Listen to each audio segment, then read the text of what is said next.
Hello everybody. Turok po sa inyo saan ako bumibili ng masarap na avocado. Ayan po, dito tayo sa store na to ng fruit stand. Ayan, tour ko muna kayo. Carrot. Ba, maganda avocado nila. Hilaw pa to, tapos ako na ang nagpapahinubo. Napakaganda ng laman. Alright, bili po tayo ng dalawa. Ayan, may tangkay pa po yung kinuha natin. Yan, sasarap po ng fruits nila. Paya. Meron ding mga anik-anik, yung mga biscuits and candy. Yun, 8 pieces, 100, pwede na.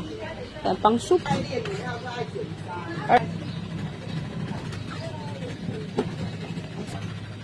Laki ng mga